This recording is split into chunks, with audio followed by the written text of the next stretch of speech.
Hello, welcome back to BlenderSushi live noding.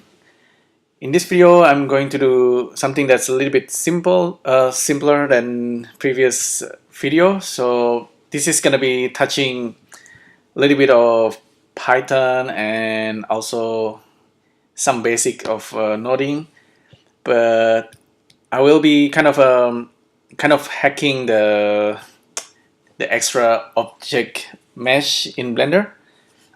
You will understand what I'm talking about in a bit. So basically, by default, you have a bunch of objects you can create, whether it's a mesh or a curve or type of lamp or other like text, etc. We're gonna focus on the mesh primitive. By default, you have only these guys. Let's say, okay, this is gonna be the 3D cursor here is gonna be where we're gonna place the new objects.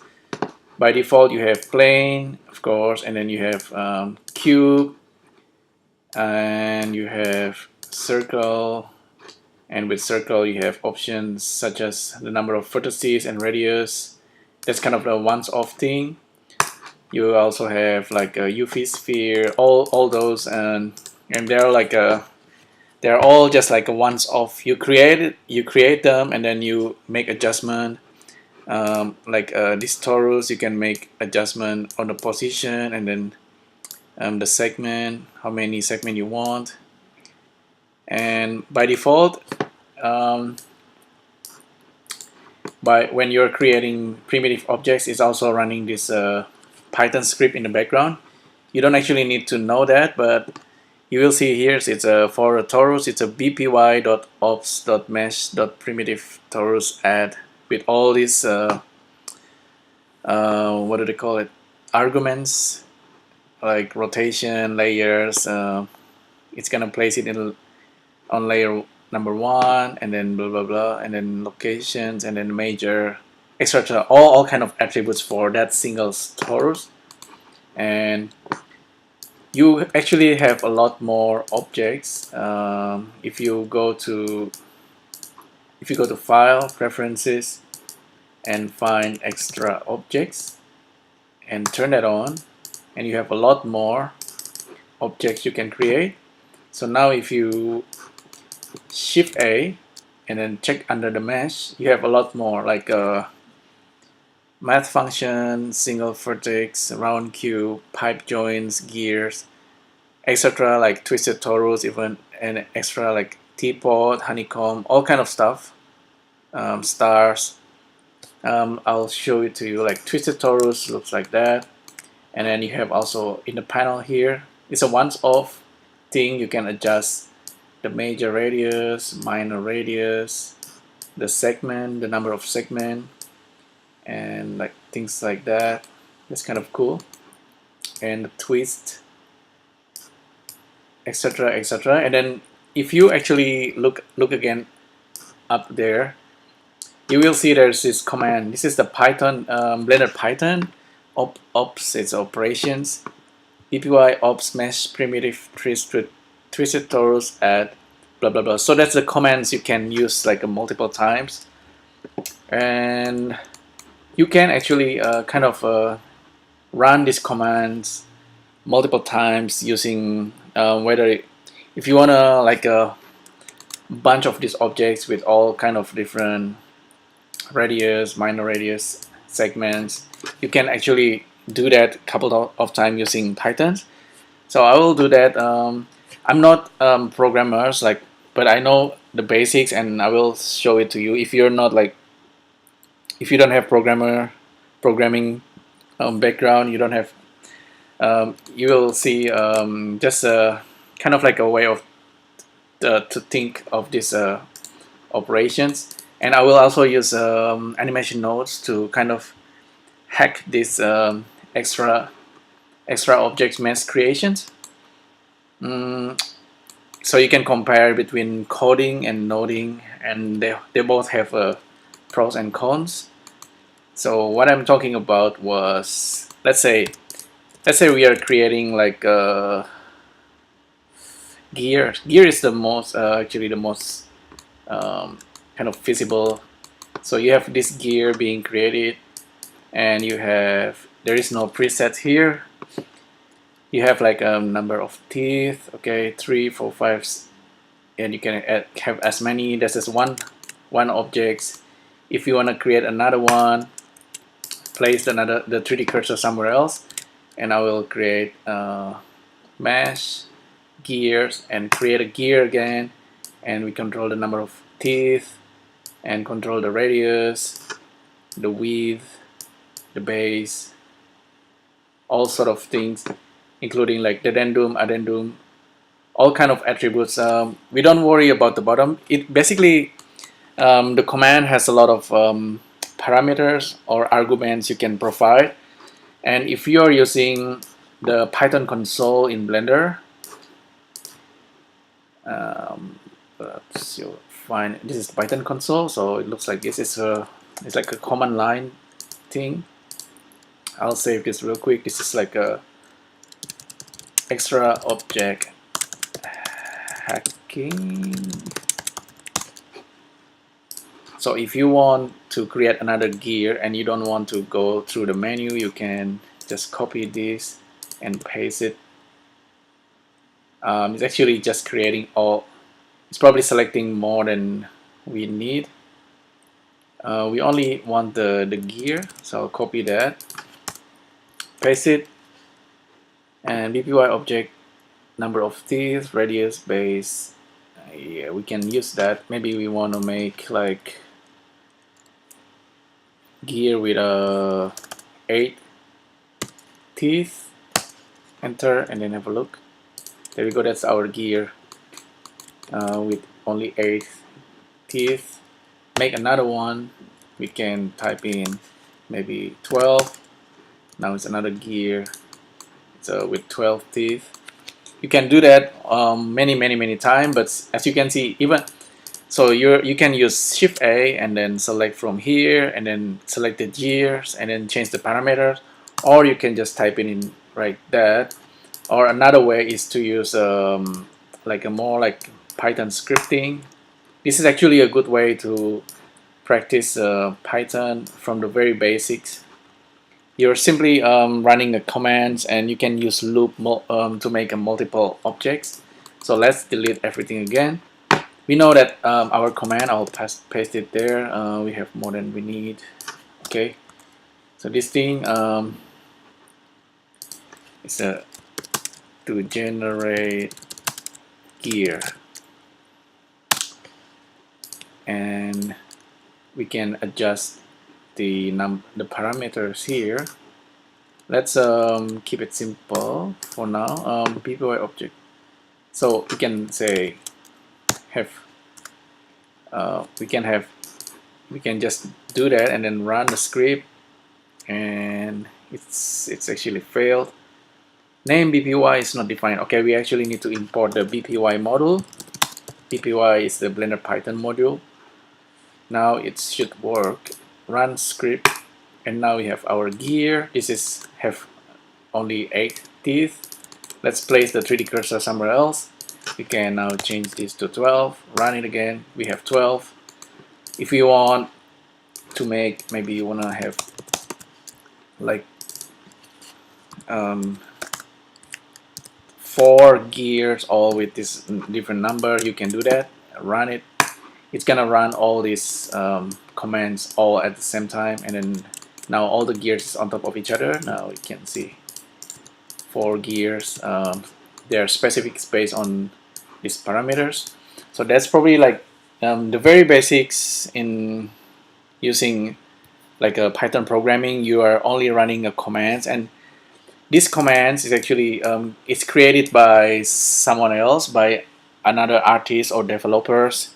It's like they're like generators. It's kind of like in Spreadshop or in animation nodes. If you are generating grid or sphere or cylinder, with nodes it's always more flexible. You can change it anytime as long the node is still alive. With a once-off script like this, once it's created and you move somewhere else, they're done. They're pretty much done. There's a pros and cons with these things. Like, let's say if you wanna You can actually create loop in Python, of course.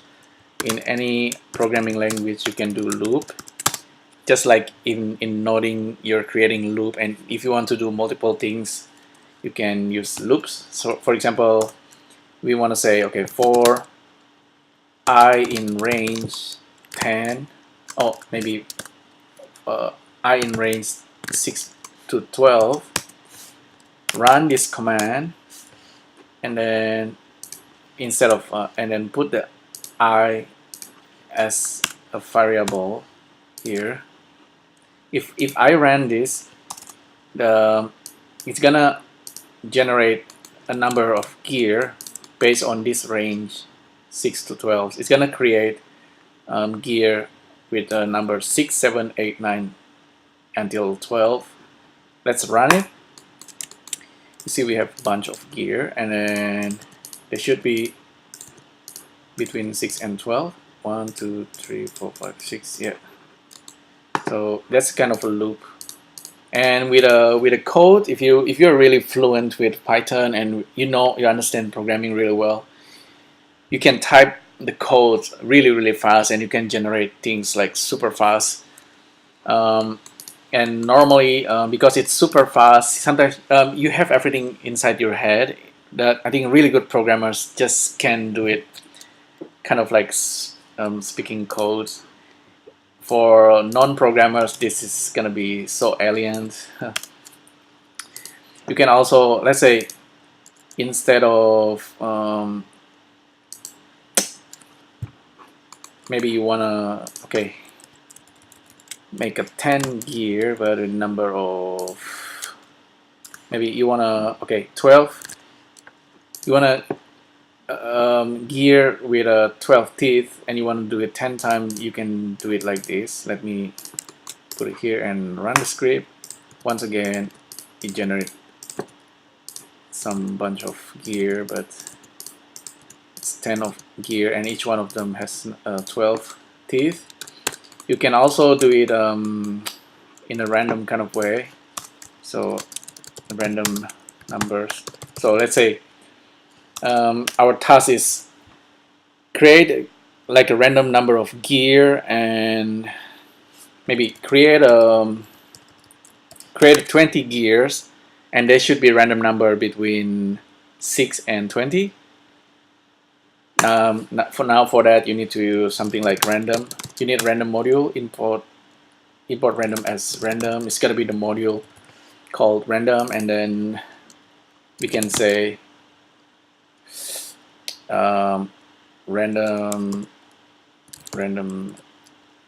let's see, random uniform or random integer. Okay, I have to test it first. I don't know what it is. I'm gonna use the Python console.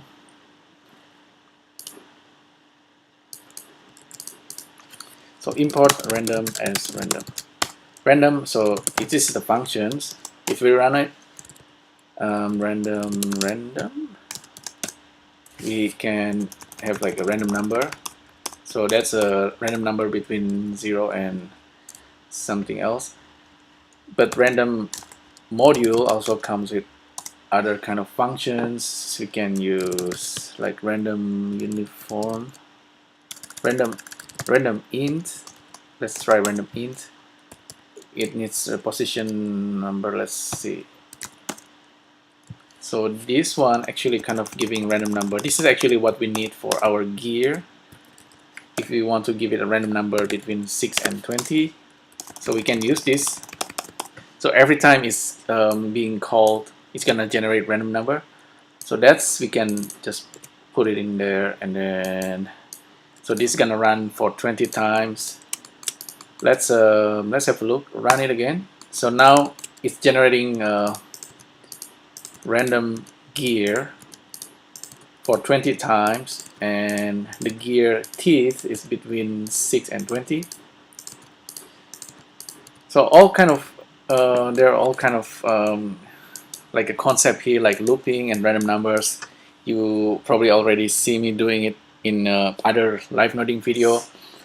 Now I kind of wanna do the same thing, but inside animation nodes. I want to be able to do this, but in a inside animation nodes loop or animation nodes like a triggering using frame, I can actually do that. So this is a example using Python. So in order to hack the extra mesh geometry or generator, we just need to get the command. Okay, we just gonna copy this, and then I'm gonna switch to compositing and turn on animation nodes, and then I'll use script node, create a new script, and then show it script here, paste the script there, turn off always. That's very dangerous, because always we will create the comments will continuously running in the background. That's gonna be really dangerous. We just use frame change for now. So now if I create a, this is gonna be okay, gear generator, and we're just kind of reusing this command inside script node of animation nodes. So this is the script. We don't need a random integer, although we can use that for now. Just it's gonna generate a random number of teeth of the gear. I'll show you what I mean in real quick. So this is the name of the node. Let's get the node. Gear generator. Gear generator. It doesn't have input, doesn't have output.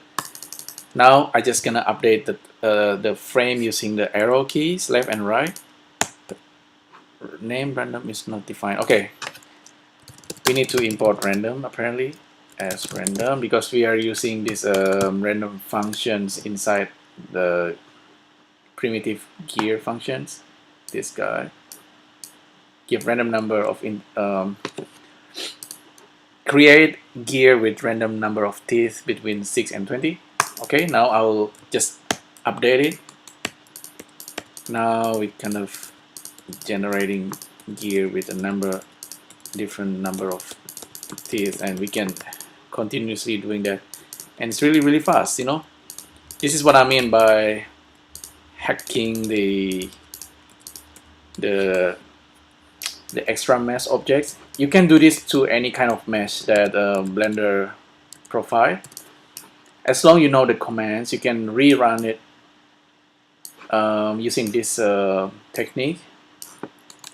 Now we have a bunch of gear, and to arrange these objects, we can turn off this guy, and then we can group this guy, and then create another node tree, and then maybe use templates like grid arrange object, and then turn off always. Let's see here. I'm gonna arrange the objects.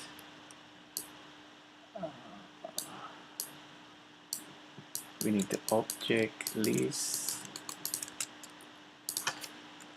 So objects from group. I already grouped our gear. Plug that in, and then just spread the gear.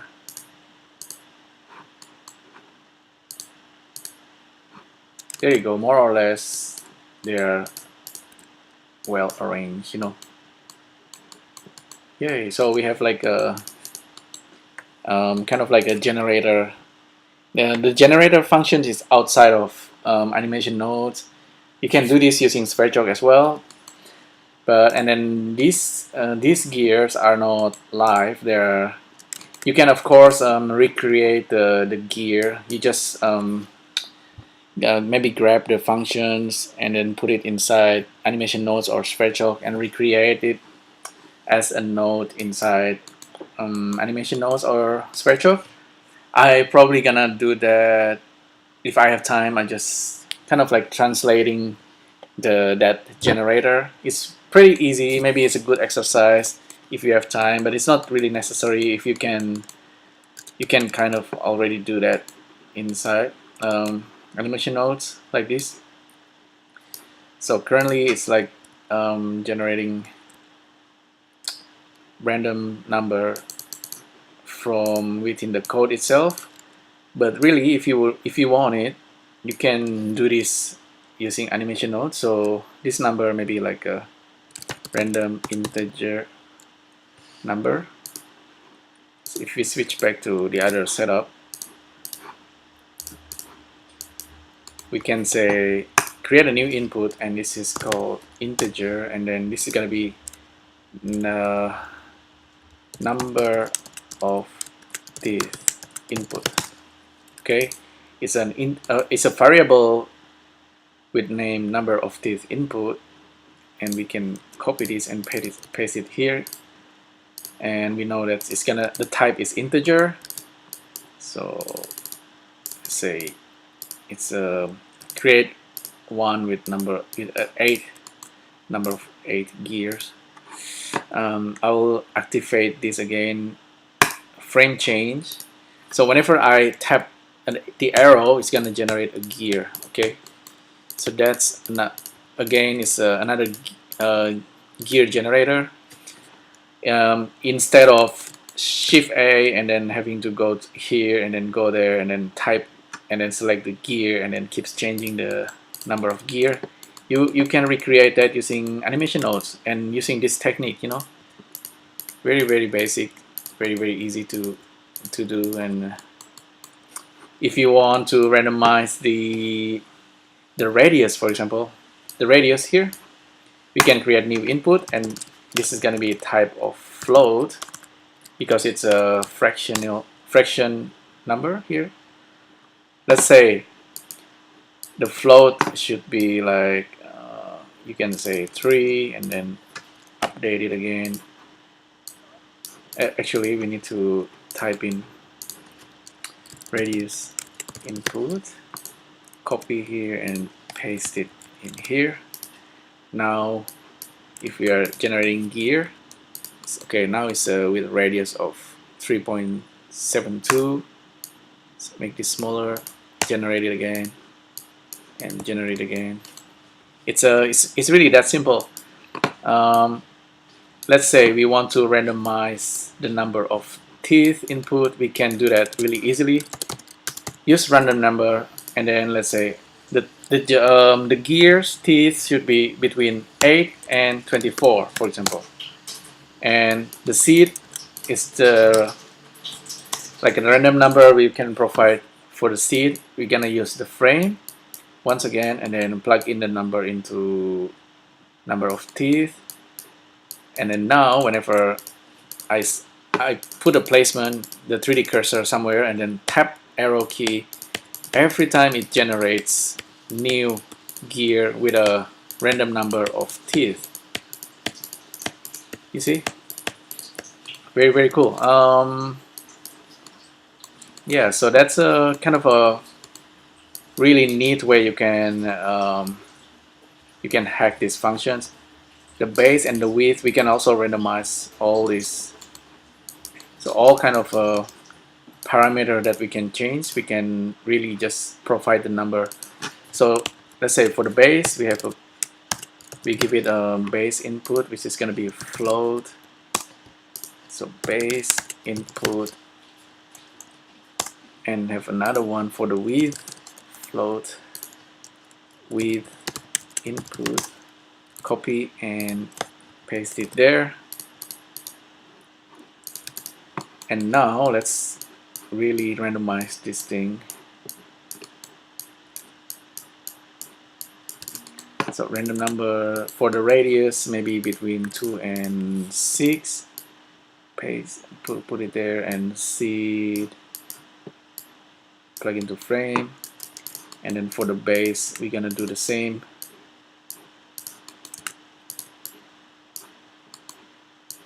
Seed, plug in there. Now this is gonna be generating all kind of gears, random width, random radius, and gear. So every time I tap, it generates gear.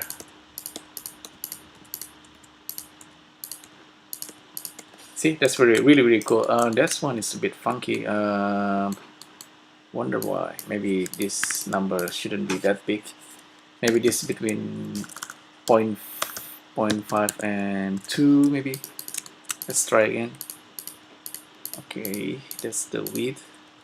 How about the base input? Maybe between 1 and 2.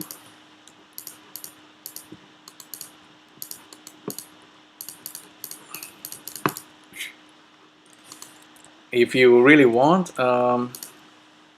you can kind of play back the time and then continue clicking like crazy. That will work as well. You're definitely gonna have like bunch of gears here. Let's stop it. Okay, we have a bunch of gear. Let's stop this program and then switch to the other program. Let's group all these and then Control G and then get the new group and then rearrange them. What do we get? We have a bunch of gears. And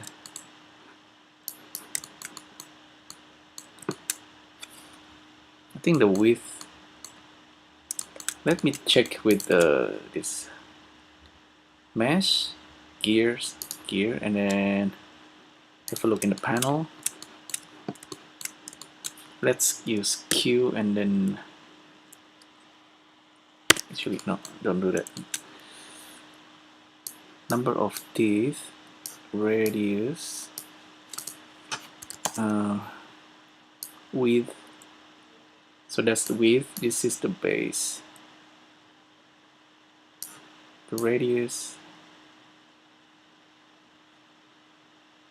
Okay, the radius apparently affecting the gear, the teeth of the gear.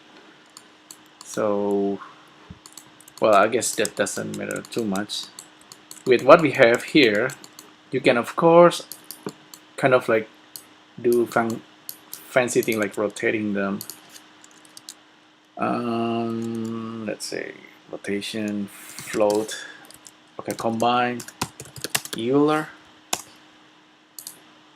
We can make them rotating in random fashion. Okay, not that way, not that way. It's in the Z frame. Plug that in. Now they are all rotating. They are rotating 1 degree every frame, which is yeah, alright. It's kind of neat.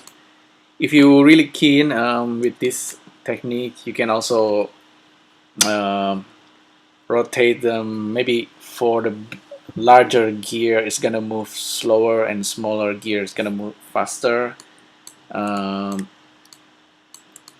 don't know how you can do that yet, but you can probably measure the bounding box, and then you can kind of tell the size of each gear. Yeah, so feel free to play around with this technique. Of course, the idea here is, of course, you have control over many objects at the same time using animation nodes or sphere chalk. I didn't use sphere chalk in this case. I use animation nodes just for simplicity. But of course, you can do it also using sphere chalk.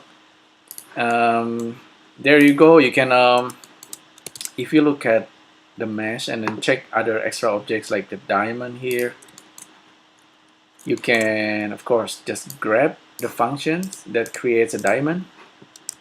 Let's see if diamond actually have